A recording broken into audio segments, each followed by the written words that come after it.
صبح بدا من طلعته۔ بدباتن لولو فیروز نامی ایک مجوسی غلام نے نماز فجر پڑھتے ہوئے حضرت عمر بن خطاب رضی اللہ تعالیٰ عنہ پہ حملہ کیا۔ زہر میں بجھا ہوا خنجر آپ کے جسم میں سرایت کر دیا۔ آپ وہاں سے اٹھا کے گھر لائے گئے اور 4 دن تک مسلسل آپ اس اذیت اور تکلیف میں رہے۔ جب آخری وقت آیا تو اپنے بیٹے کو بلایا، کہا بیٹا میں نے ام المومنین سیدہ عائشہ رضی اللہ تعالیٰ عنہ سے پوچھا ہوا ہے کہ میرے مرنے کے بعد حضور علیہ السلام کی قربت میں مجھے جگہ دے دی جائے۔ ہو سکتا ہے میں امیر المومنین مسلمانوں کا خلیفہ ہوں تو اس وجہ سے انہوں نے اجازت دے دی ہو، جب میں فوت ہو جاؤں تو ظاہر خلیفہ نہیں رہوں گا، تو پھر جا کے ان کو دوبارہ کہنا کہ میرے باپ کا پیغام ہے، اگر وہ اجازت دیں تو مجھے حضور کی قربت میں دفن کر دینا، اور اگر وہ اجازت نہ دیں تو پھر جنت البقیع میں مجھے دفن کر دینا۔ جب حضرت سیدنا عمر بن خطاب رضی اللہ تعالیٰ عنہ کا انتقال ہو گیا تو آپ کے صاحبزادے ابن عمر حضرت عائشہ رضی اللہ تعالیٰ عنہ کے پاس گئے، کہا کہ میرے باپ کا سلام ہے آپ کے نام، انہوں نے آپ کو زندگی میں کہا تھا کہ حجرہ انور میں سیدنا صدیق اکبر کے ساتھ 2 گز جگہ مجھے بھی نصیب ہو جائے، تو آپ نے اجازت دے دی تھی۔ تو میرے والد گرامی نے فوت ہوتے ہوئے کہا کہ دوبارہ ام المومنین کے پاس جانا اور دوبارہ پوچھنا۔ اس وقت تو میں امیر المومنین تھا، ہو سکتا ہے وعدہ کر لیا ہو، لیکن اب اگر آپ اجازت دیں تو یہاں ہم قبر ان کے لیے کھود لیں، ورنہ ہم جنت البقیع میں دفن کر دیں۔ تو ام المومنین سیدہ عائشہ رضی اللہ تعالیٰ عنہ رو پڑی اور فرمایا یہ جگہ میں نے اپنے لیے رکھی تھی، لیکن عمر نے اسلام کے لیے خدمت اتنی کی ہے کہ میں نے خود ترجیح دی ہے، اس لیے میں اجازت دیتی ہوں کہ یہاں عمر کو دفن کیا جائے۔ اللہ اکبر۔ اور پھر وہاں حضرت عمر رضی اللہ تعالی عنہ کو دفن کیا گیا۔ یہ قبر میرے حضور کی ہے، ساتھ حضرت صدیق اکبر ہیں، ساتھ حضرت عمر فاروق رضی اللہ تعالی عنہ ہیں۔ جے شک ہووی تے چل مدینے، جے شک ہووی تے چل مدینے، ویخ لے جوڑ مزاراں دا، بن یار نبی دیاں یاراں دا۔ حضور نے فرمایا ایک دن مسجد نبوی سے باہر نکل رہے تھے اور کچھ لوگ مسجد میں داخل ہو رہے تھے، حضور نے دائیں ہاتھ سے ابو بکر کا ہاتھ پکڑا تھا اور بائیں ہاتھ میں حضرت عمر کا ہاتھ تھا، اور جب لوگوں کو آتے ہوئے دیکھا ان کو مخاطب کرتے ہوئے کہا ہاکذا نبعث یوم القیامہ، قیامت کے دن ہم قبروں سے یوں ہی اٹھائے جائیں گے، میرے دائیں ہاتھ میں ابو بکر کا ہاتھ ہوگا، بائیں ہاتھ میں عمر کا ہاتھ ہوگا۔ جے شک ہووی تے چل مدینے، آویخ لے جوڑ مزاراں دا، بن یار نبی دیں یاراں دا۔ تو میرے حضور نے فرمایا جب اچھے لوگوں کا ذکر کرو تو میرے عمر کا ذکر بھی ضرور کیا کرو۔ تو حضرت عمر رضی اللہ تعالی عنہ اللہ کے محبوب کے محبوب ہیں، باقی صحابی مرید ہیں، حضرت عمر میرے حضور کی مراد ہیں۔ 26 سال کا نوجوان ہے، خطاب کا بیٹا ہے، نام عمر ہے، اپنے گھر کے اندر پیچ و تاب کھا رہا ہے کہ اگر یوں ہی اسلام پھیلتا رہا تو ہمارے بتوں کے خلاف اٹھنے والا یہ نظم اتنا پھیل جائے گا کہ روکنا مشکل ہو جائے گا، آباء و اجداد کی کہانیاں ختم ہو جائیں گی، یہ ایک نیا دین ایسے پنپتا رہا تو پھر اس کو روکا نہیں جا سکے گا۔ کون روکے؟ دل میں خیال آیا اس کا ایک ہی حل ہے کہ بانی اسلام کی زندگی کا چراغ گل کر دیا جائے، لیکن یہ اتنا بڑا کام کون کرے؟ سوچا خود کروں گا۔ اٹھتی جوانی اور یہ پہلوانی کا زمانہ تھا عمر بن خطاب کا، اعضاء میں توانائی، طبیعت میں جوش، تلوار حمائل کی۔ دوپہر کے وقت خیال آیا تو کڑکتی دوپہر میں چل پڑے۔ سنسان گلیاں ہیں، سخت گرمی ہے، لوگ دیواروں سے لگ کے چلتے ہیں اگر کوئی کسی کو کسی مجبوری کے تحت کہیں جانا بھی پڑے، لیکن یہ مست ہاتھی کی طرح اپنے ارادے کو عملی جامہ پہنانے کے لیے گھر سے نکل پڑتے ہیں، اور اس انداز سے تلوار حمائل کیے ہوئے آگے بڑھ رہے ہیں۔ نعیم بن عبداللہ آگے سے آ رہے تھے، آنکھوں میں اترا ہوا نشہ دیکھا، کہانی سمجھ گئے، یہ بھی مسلمان ہو گئے تھے لیکن ابھی ایمان ظاہر نہیں کیا۔ کہا عمر کدھر کے ارادے ہیں؟ کہا بانی اسلام کا چراغ بجھانے جا رہا ہوں، یہ روز روز کی کہانی ختم کرنے جا رہا ہوں۔ آج حمزہ ایمان لائے ہیں، کل کوئی اور آ جائے گا، پھر اس تحریک کو روکنا مشکل ہو جائے گا۔ نعیم بن عبداللہ مسکرا کے بولے گھر کی خبر لی ہے؟ کہا کیا ہوا میرے گھر کو؟ کہا تمہاری بہن فاطمہ بھی اس محمد کی غلام بن گئی ہے، تمہارا بہنوئی سعید بن زید بھی اس کا نوکر بن گیا ہے۔ بس بپھر گئے، وہ جو غصہ تھا وہ ادھر منتقل ہو گیا، بہن کے گھر کا رخ کیا۔ جب دروازے پہ پہنچے تو اندر سے قرآن پڑھنے کی آواز آ رہی ہے، جو کہا گیا تھا، جو سنا تھا، اس کا یقین پیدا ہو گیا۔ زور زور سے دروازے کو کھٹکھٹانے لگے۔ بہن نے دیکھا کہ بھائی ہے، جو قرآن پڑھ رہا تھا اس کو چھپا دیا اور خود دروازہ کھولا، بس پیٹنا شروع کر دیا، مار مار کے سر پھوڑ دیا، خون بہہ رہا ہے۔ جب سر پھٹ گیا تو فاطمہ بنت خطاب بولی عمر تم خطاب کے بیٹے ہو، میں بھی خطاب کی بیٹی ہوں، سن لو محمد کا دامن نہیں چھوڑو، جو کرنا ہے کرو۔ جب یہ تیور دیکھے تو عمر کی حیرت انتہا کو چھو گئی، یہ کون سی قوت ہے جس نے ایک عورت کے اندر یہ جذبے رکھ دیے؟ کہا اچھا بتاؤ تم کیا پڑھ رہے تھے؟ کہا تم ناپاک ہو، تمہیں نہیں دوں گی۔ کہا کیسے دو گی؟ کہا پہلے غسل کرو۔ عمر غسل کر رہا ہے، سودا لینے کے لیے بازار گئے، ہاتھ اس کے بکے جس کے خریدار گئے۔ عمر غسل کر رہے ہیں، غسل کر کے باہر آئے تو بہن قرآن لے آئی، وہ کھجور کی چھالیں، وہ چمڑے کے اوپر لکھا ہوا قرآن سامنے رکھ دیا۔ عمر پڑھ رہے ہیں طٰہٰ ما انزلنا علیک القرآن لتشقیٰ، اے 14ویں کے چاند محبوب، قرآن اس لیے نازل تو نہیں کیا تھا کہ تم مشقت میں ہی پڑ جائے۔ محبوب رحمت کے دروازے کھل رہے ہیں، کرم نوازیاں ہونے والی ہیں۔ عمر پڑھتے گئے، آنکھوں کے بندن ٹوٹ گئے، آنسو آنے لگے، ٹپ ٹپ آنسو گرنے لگے۔ عمر رو رہے ہیں، بدن کانپ رہا ہے۔ آئے کس ارادے سے تھے، اب حالت کیا ہوئی جا رہی ہے۔ اپنی بہن سے کہا، بہنوئی سے کہا جس در کے تم غلام ہوئے ہو کبھی میں بھی اس در کا غلام نہیں ہو سکتا؟ عمر کی کہیں عمر نہ برباد ہو جائے، مجھے اس چوکھٹ پہ لے چلو۔ کہا چلو ہم اس دہلیز پہ لے چلتے ہیں۔ تلوار اسی طرح حمائل کی ہوئی ہے، حضور دار ارقم میں ہے، یہ اسلام کی پہلی درسگاہ ہے، حضرت ارقم کا گھر۔ مسلمانوں کی تعداد بہت تھوڑی، یہاں چھپ کر کے دین سیکھتے ہیں۔ حضور بھی وہاں تشریف فرما تھے، باقی اصحاب بھی وہاں تشریف فرما تھے، حضرت میرے حمزہ بھی وہاں تھے۔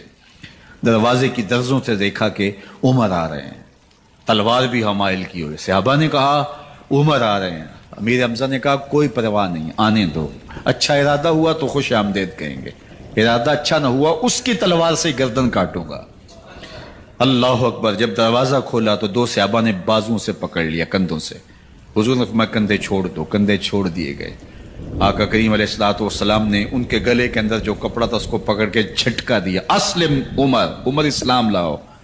اللہ اکبر۔ اور ساتھ حضور نے حضرت عمر کے دل پہ ہاتھ رکھے، اللہم اہد قلبہ، اللہ عمر کے دل میں ہدایت ڈال دے۔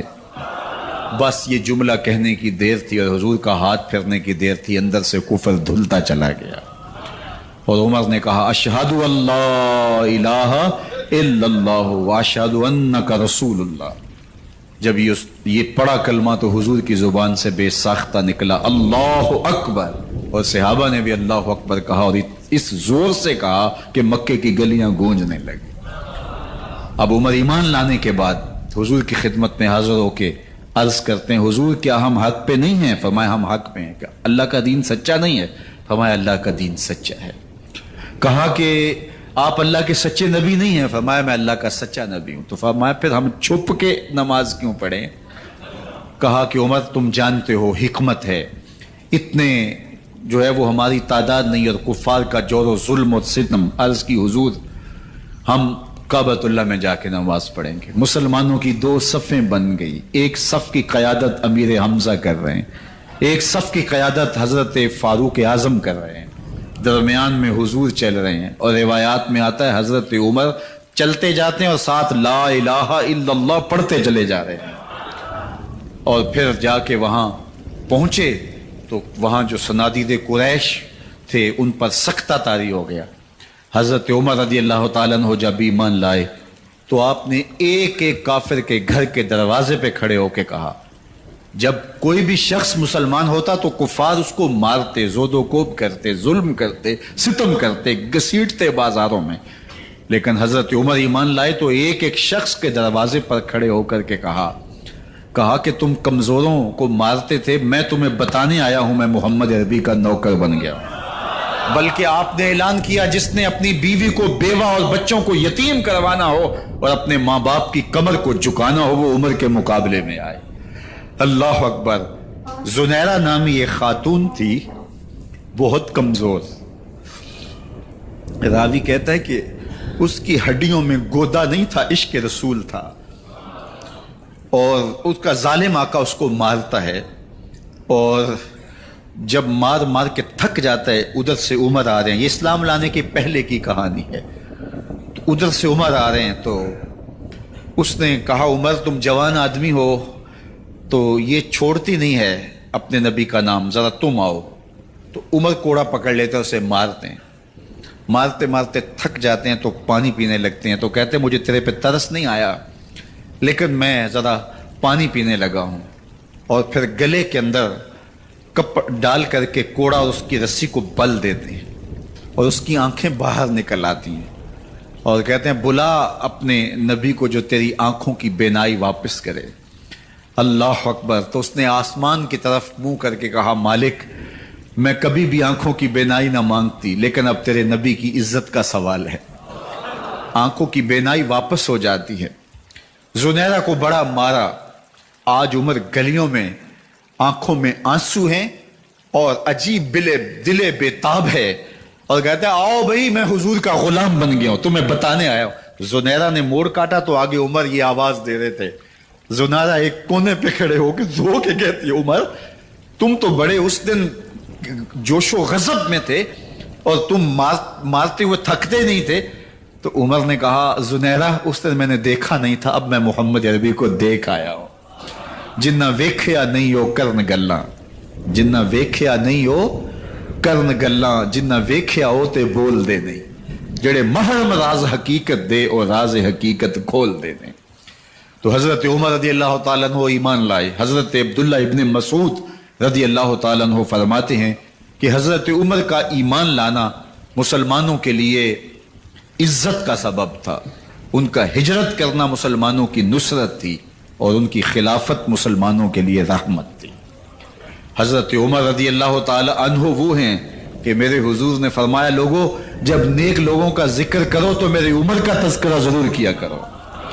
میرا عمر وہ ہے کہ جب وہ ایک جگہ ایک سمت سے آ رہا ہو، ایک گلی اور بازار سے آ رہا ہو تو شیطان بھی آ رہا ہو، عمر کو دیکھ کے راستہ تبدیل کر لیتا ہے۔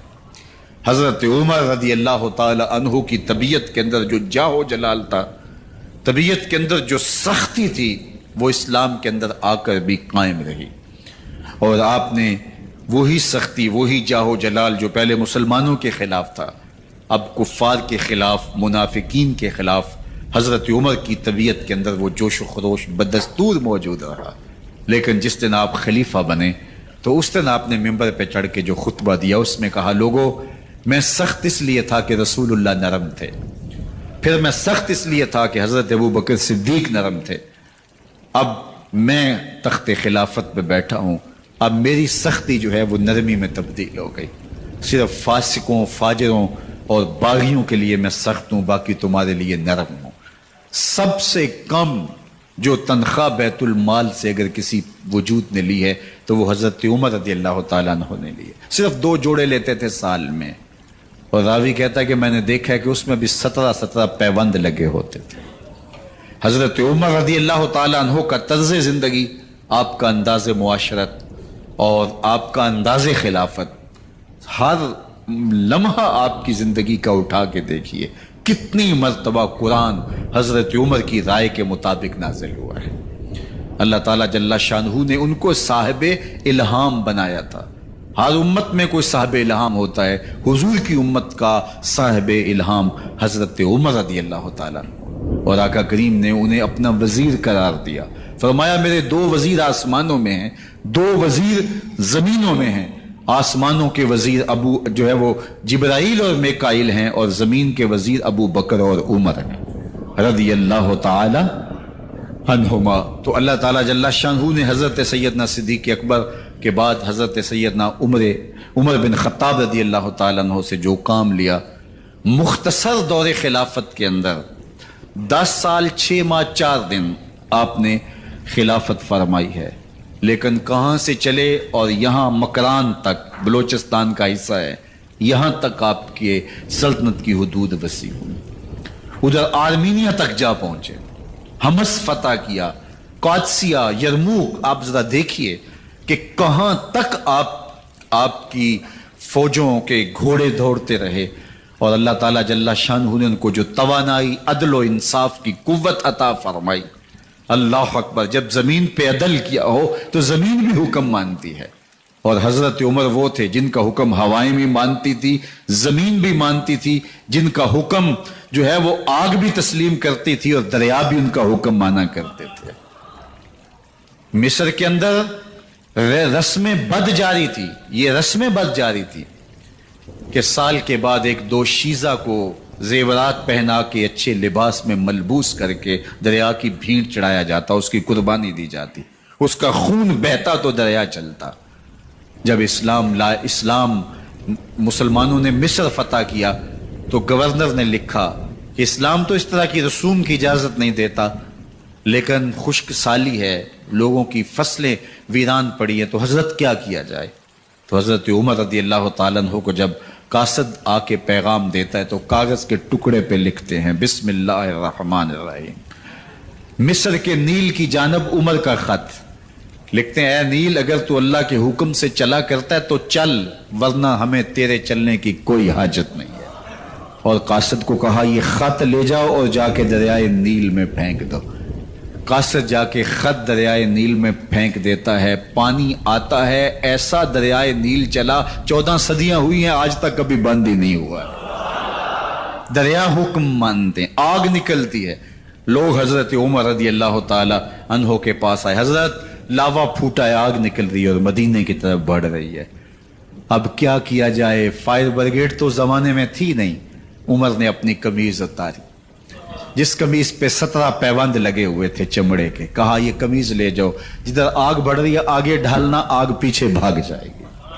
زلزلہ آتا ہے تو زمین پہ دھرا مارتے ہیں، زمین رک جا، کیا عمر نے تیری چھاتی پہ عدل نہیں کیا ہے؟ تو یہ عمر ہیں رضی اللہ تعالی عنہ کہ جن کے انصاف کی وجہ سے، جن کے عدل کی وجہ سے اللہ تعالیٰ کی رحمات اور اس کی برکات کا نزول ہوتا تھا. اور اللہ تعالیٰ نے مسلمانوں کو وہ آبرومند حکومت دی. کائنات کی تاریخ کے اندر ایسی حکومت آپ نے نہیں دیکھی ہوگی جو حضرت عمر نے حکومت کی ہے. اللہ اکبر. فرمایا فرات کے کنارے پہ ایک کتا بھی پیاسا مر گیا تو اس کا حساب بھی عمر سے ہوگا. جب اتنے علاقے فتح ہو گئے تو ایک دن حضرت عمر بیٹھ کے رو رہے تھے تو کسی نے کہا حضرت رو کیوں رہے ہیں؟ فرمایا کہ میں اس لیے رو رہا ہوں کہ فلاں پل سے بکریاں گزری ہیں، تو پل کے اندر شکستگی تھی، ٹوٹا ہوا تھا پل درمیان میں کچھ، اس میں ایک بکری کی ٹانگ ٹوٹ گئی ہے، تو میں ڈرتا ہوں کہیں اس کا حساب نہ لیا جائے کہ میرا رب یہ نہ پوچھے کہ عمر تو نے پل صحیح تعمیر نہیں کروائے تھے کہ ایک بکری کی ٹانگ کیوں ٹوٹی ہے. یہ ہیں حضرت عمر رضی اللہ تعالی عنہ. اللہ اکبر. حضرت سیدنا عمر رضی اللہ تعالیٰ عنہ کی پوری زندگی آپ دیکھ لیجئے. آپ دن کو گھر میں بیٹھتے ہیں، دربار خلافت میں بیٹھتے ہیں، اور آپ کا دربار خلافت کیا ہے؟ کوئی عالی نصب محل نہیں ہے، مسجد نبوی کا صحن ہے، وہاں بیٹھ کے فیصلے ہو رہے ہیں. باہر سے سفیر آتا ہے اور آ کے پوچھتا ہے کہ میں امیر المومنین کے، مسلمانوں کے حکمران کے دارالامارہ میں محل میں جانا ہے، تو وہ مسکرا کے کہتے ہیں ہمارے امیر کا تو کوئی محل نہیں ہے. کہا کہاں ہے تمہارا امیر؟ کہا مسجد نبوی میں ہوگا یا بیت المال کے اونٹوں کی دیکھ بھالی کر رہا ہوگا، ان کی دیکھ بھال میں لگا ہوگا. وہ جب گئے تو مسجد میں نہیں ہے. اللہ اکبر. وہاں گئے تو وہاں بھی نہیں ہے.